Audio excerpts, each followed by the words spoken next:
ওম শান্তি। ৩রা জুন ২০২৫ প্রাতঃমূল্যে বাপদাদা মধুবন। মিষ্টি বাচ্চারা, এখন তোমরা নতুন সম্বন্ধতে যাচ্ছ, সেই জন্য এখানকার কর্মবন্ধনী সম্বন্ধগুলোকে ভুলে কর্মাতীত হওয়ার পুরুষার্থ করো। প্রশ্ন: বাবা কোন বাচ্চাদের বাহ বাহ করেন? সবচেয়ে বেশি ভালোবাসা কাদেরকে দেন? উত্তর: বাবা গরিব বাচ্চাদেরই বাহ বাহ করেন। বাহ গরিবী বাহ। আরাম করে দুটো রুটি খেতে হবে, লালসা নয়। গরিব বাচ্চারা বাবাকে ভালোবাসার সাথে স্মরণ করে। বাবা পড়াশোনা না করা বাচ্চাদের দেখে খুশি হন, কারণ তাদের পড়া জিনিস ভুলে যাওয়ার পরিশ্রম করতে হয় না। ওম শান্তি।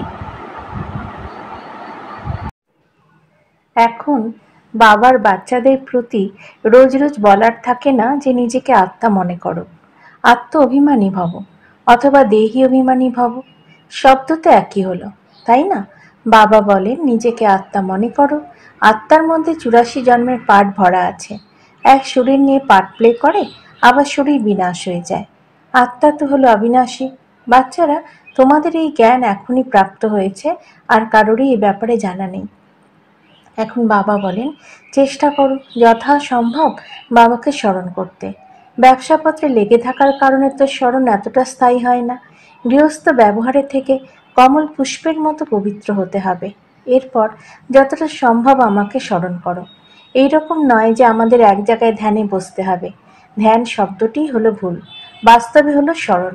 যেখানেই বসো বাবাকে স্মরণ করো, মায়ার ঝড় তো খুবই আসবে। কারোর এটা স্মরণ হবে, কারোর ওটা স্মরণ হবে। ঝড় তো অবশ্যই আসবে, আবার ওই সময় সেটা থামাতেও হবে, যাতে আর না আসে। এখানে বসে বসেও মায়া বিরক্ত করতে থাকে। এটাই তো হলো যুদ্ধ। যত হালকা থাকবে ততই বন্ধন কম হবে। প্রথমে তো আত্মা নির্বন্ধ হয়। যখন জন্ম নেয় তো মা বাবার প্রতি বুদ্ধি থাকে। এরপর স্ত্রীকে অ্যাডপ্ট করে। যা কিছু সামনে ছিল না সেই সব সামনে এসে যায়। আবার বাচ্চা জন্মালে তাকে মনে পড়ে। এখন তোমরা সকলে এই সব ভুলে যাবে, এক বাবাকেই স্মরণ করতে হবে। সেই জন্যই বাবার মহিমা আছে। তোমাদের মাতা পিতা ইত্যাদি সবকিছু হলে তিনি, ওনাকেই স্মরণ করো। তিনি তোমাদের ভবিষ্যতের জন্য সবকিছু নতুন দেন, নতুন সম্বন্ধের মধ্যে নিয়ে আসেন। সম্বন্ধ তো সেখানেও থাকবে, তাই না? এরকম তো নয় যে ভীষণ প্রলয় হয়ে যায়। তোমরা এক শরীর ছেড়ে দ্বিতীয় নাও। যারা খুবই ভালো তারা অবশ্যই উঁচু কুলে জন্ম নেবে। তোমরা অধ্যয়ন করেই ২১ জন্মের জন্য। অধ্যয়ন সম্পূর্ণ হলে পরে প্রারব্ধ শুরু হবে। স্কুলে অধ্যয়ন করে ট্রান্সফার হয়, তাই না?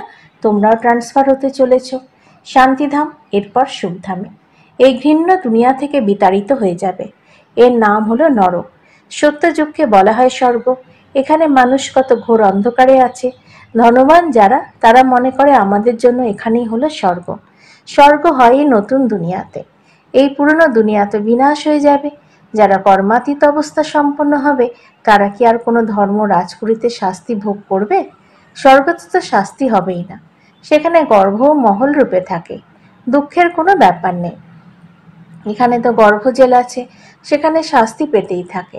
তোমরা কতবার স্বর্গবাসী হও এটা মনে করলেও সমগ্র চক্র স্মরণে থাকবে। একটা কথাই লাখ টাকার হয়। ভুলে যাওয়ার কারণে দেহ অভিমানে এসে পরে আর মায়ের লোকসান করিয়ে দেয়। এটাই হলো পরিশ্রম। পরিশ্রম ব্যতীত উচ্চ পদ প্রাপ্ত করতে পারা যায় না। বাবাকে বলে, বাবা আমি হলাম নিরক্ষর, কিছু জানি না। বাবা তো খুশি হন, কারণ এখানে তো আগের পড়াশোনা করা সব কিছুই ভুলতে হবে। এটা তো কিছু সময়ের জন্য শরীর নির্বাহ ইত্যাদির জন্য পড়তে হয়। জানো তো যে এইসব নিঃশেষ হয়ে যাওয়ার জন্য যতটা সম্ভব বাবাকে স্মরণ করতে হবে, আর খুশির সাথে রুটির টুকরো খেতে হবে।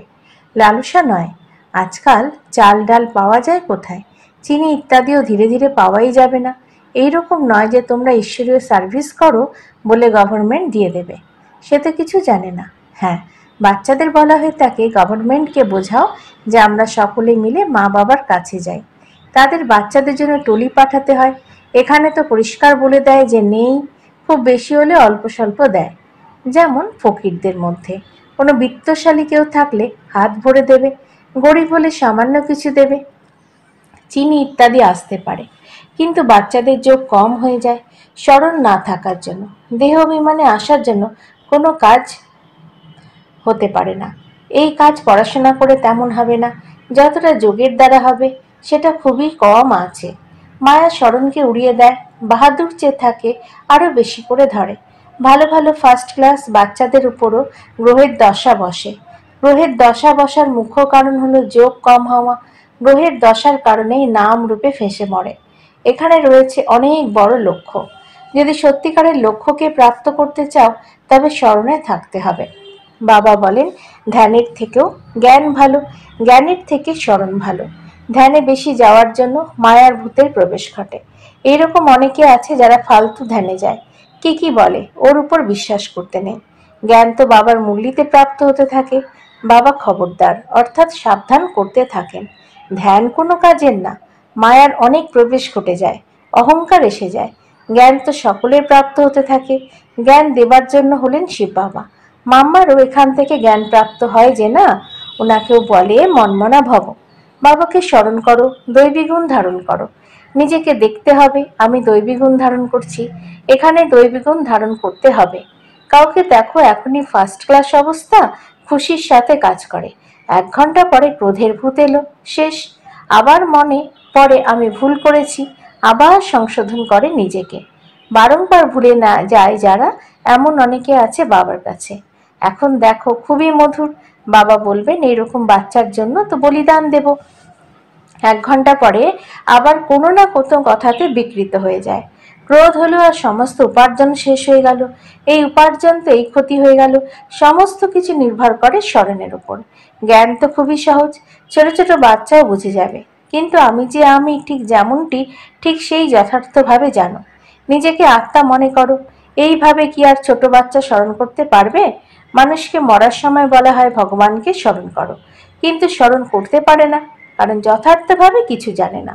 কেউ ফিরে যেতেও পারে না, বিকর্ম বিনাশ হয় না। ঋষিমুনি ইত্যাদি সকলে পরম্পরায় বলে এসেছে, রচয়িতার রচনাকে আমি জানি না। তারা তো তবুও শতগুণী ছিল। আজকের তমপ্রধান বুদ্ধি আবার জানবে কিভাবে? বাবা বলেন এই লক্ষ্মীনারায়ণও জানতো না। রাজা রানীই জানতো না তো প্রজা জানবে কি করে? কেউই জানে না। এখন শুধুমাত্র তোমরা অর্থাৎ বাচ্চারাই জানো। তোমাদের মধ্যেও কেউ আছে যে যথার্থভাবে জানে। বলে বাবা বারে বারে ভুলে যায়। বাবা বলেন যেখানেই যাও শুধু বাবাকে স্মরণ করো। খুবই বড় রকমের উপার্জন হলো। তোমরা 21 জন্মের জন্য নিরোগী হও। এইরকম বাবাকে অন্তর্মুখী হয়ে স্মরণ করা উচিত। কিন্তু মায়া ভুলিয়ে নিয়ে ঝড়ের মধ্যে নিয়ে আসে। এর জন্য অন্তর্মুখী হয়ে বিচার সাগর মন্থন করতে হবে। বিচার সাগর মন্থন করার ব্যাপার হলো এখনকার। এটা হলো পুরুষোত্তম হয়ে ওঠার সঙ্গম যোগ। এটাও হলো ওয়ান্ডার বা বিস্ময়কর। তোমরা অর্থাৎ বাচ্চারা দেখেছ, একই বাড়িতে তোমরা বলো আমি হলাম সঙ্গমযোগী, আর হাফ পার্টনার বা বাচ্চা ইত্যাদি হলো পরিযোগী। কত পার্থক্য! খুবই সূক্ষ্ম ব্যাপার। বাবা বোঝান, বাড়িতে থেকেও বুদ্ধিতে আছে যে আমরা ফুলে পরিণত হওয়ার জন্যই পুরুষার্থ করছি। এটাই হলো অনুভবের ব্যাপার। প্র্যাকটিক্যালে পরিশ্রম করতে হবে। স্মরণের জন্যই হলো পরিশ্রম। একই বাড়িতে একজন হংস তো দ্বিতীয়জন বক। আবার কেউ খুবই ফার্স্ট ক্লাস হয়, কোনো বিকারের ভাবনাও আসে না, সাথে থেকেও পবিত্র থাকে। সাহসিকতা দেখালে তাদের কত উচ্চ পদ প্রাপ্ত হবে। এইরকম তো বাচ্চা আছে যে না, কাউকে তো দেখো বিকারের জন্য কত মারে, ঝগড়া করে। অবস্থা তো তেমন হওয়া উচিত যে সংকল্পেও যেন কখনো অপবিত্র হওয়ার ভাবনা না আসে। বাবা সমস্ত রকম ভাবে রায় দিতে থাকেন। তোমরা জানো যে শ্রী শ্রী মতের দ্বারাই আমরা শ্রী লক্ষ্মী শ্রী নারায়ণ হই। শ্রী মানেই হলো শ্রেষ্ঠ। সত্যযুগে হলো নম্বর 1 শ্রেষ্ঠ, ত্রেতাতেও শ্রেষ্ঠ। ত্রেতাতে 2 ডিগ্রি কম হয়ে যায়। বাচ্চারা এই জ্ঞান তোমাদের এখনই প্রাপ্ত হয়। এই ঈশ্বরীয় সভার রীতি হলো যাদের কাছে জ্ঞান রত্নের কদর আছে, কখনো হাই তোলা ইত্যাদি করে না, তাদের একদম সামনে বসা উচিত। কোনো কোনো বাচ্চারা বাবার সামনে বসে ঢুলতে থাকে, হাই তুলতে থাকে, তাদের আবার পিছনে গিয়ে বসা উচিত। এই ঈশ্বরীয় সভা হলো বাচ্চাদের। কিন্তু কিছু ব্রাহ্মণীরা এরকম সকলকেও নিয়ে আসে, নয়তো বাবার থেকে ধনপ্রাপ্তি হয় এক এক ভার্সান লাখ টাকার। তোমরা জানো যে জ্ঞান প্রাপ্তি হয় সঙ্গমে। তোমরা বলো যে বাবা আমি আবার এসেছি অসীম জগতের উত্তরাধিকার প্রাপ্ত করতে। মিষ্টি মিষ্টি বাচ্চাদের বাবা বারংবার বোঝান, এটা হলো ছি ছি দুনিয়া, তোমাদের হলো অসীম জগতের বৈরাগ্য। বাবা বলেন, এই দুনিয়াতে তোমরা যা কিছু দেখো সেটা কাল আর থাকবে না। মন্দির ইত্যাদি নামচিহ্নও থাকবে না সেখানে, অর্থাৎ স্বর্গে তাদের পুরনো জিনিস দেখার দরকার নেই। এখানে পুরনো জিনিসের কত মূল্য, বাস্তবে কোনো জিনিসের মূল্যই নেই এক বাবা ব্যতীত। বাবা বলেন, আমি না গেলে তো তোমরা রাজত্ব প্রাপ্ত করবে কি করে? যাদের জানা আছে তারাই এসে বাবার থেকে উত্তরাধিকার প্রাপ্ত করে। সেই জন্য কোটির মধ্যে কেউ বলা হয়। কোনো ব্যাপারে সংশয় আসা উচিত নয়। ভোগ ইত্যাদি নিয়ম রীতি আছে, এতে জ্ঞান স্মরণের কোনো কানেকশন নেই। আবার কোনো ব্যাপারে তোমাদের সম্পর্ক নেই। শুধু দুটো কথা আছে, অল্প আর বে বাদশাহী। অল্প ভগবানকে বলা হয় আঙুল দিয়ে ওই রকম ভাবে ইশারা করে। আত্মা ইশারা করে যে না, বাবা বলেন ভক্তি মার্গে তোমরা আমাকে স্মরণ করো। তোমরা সকলে হলে আমার প্রিয়তমা। এটাও জানো যে প্রতি কল্পে এসে কোনো সমস্ত মানুষকেই দুঃখ থেকে বের করে এনে শান্তি আর সুখ প্রদান করেন।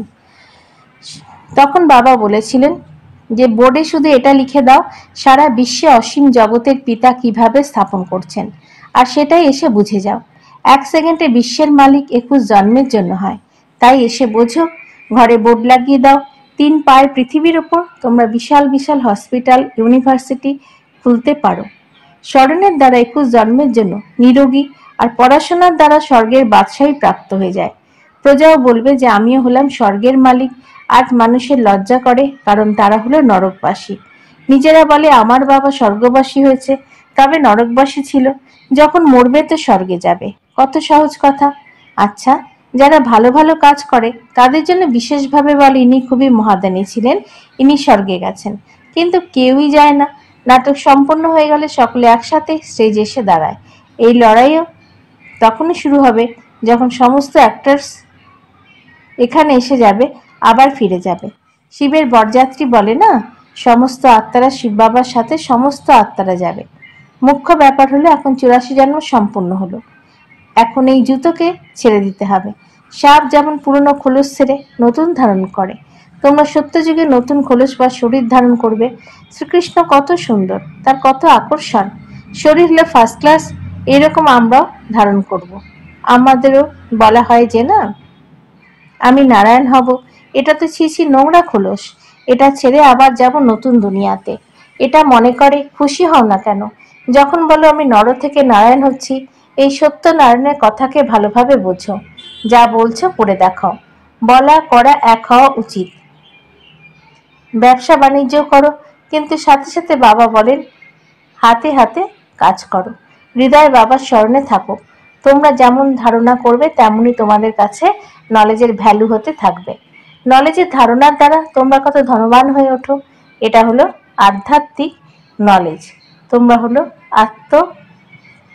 আত্মা, তো আত্মাই শরীর দ্বারা কথা বলে। আত্মাই জ্ঞান প্রদান করে, আত্মাই ধারণ করে।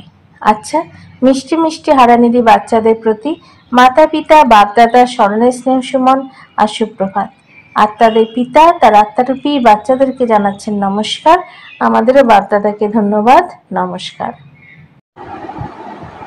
ধারণার জন্য মুখ্য সার: 1. এই পুরনো দুনিয়ার পুরনো জিনিসকে দেখেও দেখো না। নর থেকে নারায়ণ হওয়ার জন্য বলা আর করা এক হতে হবে। 2. অবিনাশী জ্ঞানরত্নের কদর করতে হবে। এটা হলো অনেক বড় উপার্জন। এতে হাই তোলা বা ঢুলতে থাকা উচিত নয়। নাম রূপের গ্রহের দশার থেকে বাঁচার জন্য স্মরণে থাকার পুরুষার্থ করতে হবে। বরদান: বাবার ছত্রছায়ার নিচে থেকে খারাপ পরিস্থিতিতেও কমল পুষ্পের মতো ডিটাচ আর প্রিয় ভব। সঙ্গম যুগে যখন বাবা সেবাধারী হয়ে আসেন, তখন ছত্রছায়া রূপে বাচ্চাদেরকে সদা সেবা করেন। স্মরণ করলেই সেকেন্ডে বাবার সাথে থাকার অনুভব হয়। এই স্মরণের ছত্রছায়া যে কোনো খারাপ পরিস্থিতিতে কমল পুষ্পের মতো ডিটাচ এবং প্রিয় বানিয়ে দেয়। পরিশ্রম করতে হয় না। বাবাকে সামনে নিয়ে এলে স্বস্থিতিতে স্থিত হলে যে কোনো পরিস্থিতি পরিবর্তন হয়ে যাবে। স্লোগান: কথা বিষয়ের পর্দা মাঝে আসতে দিও না, তবেই বাবার সাথে অনুভব হতে থাকবে। অব্যক্ত ইশারা: আত্মিক স্থিতিতে থাকার অভ্যাস করো, অন্তর্মুখী হও। যে কোনো বিঘ্ন থেকে মুক্তি হওয়ার যুক্তি হলো সেকেন্ডে নিজের স্বরূপ অর্থাৎ আত্মিক জ্যোতি স্বরূপ স্থিতিতে এসে যাও, আর কর্মের নিমিত্ত ভাবের স্বরূপ এই ডবল লাইট স্বরূপে স্থিত হয়ে যাও। তাহলে সেকেন্ডে হাই জাম্প দিতে পারবে, কোনো বিঘ্ন উন্নতির পথে বাধা সৃষ্টি করতে পারবে না। ওম শান্তি।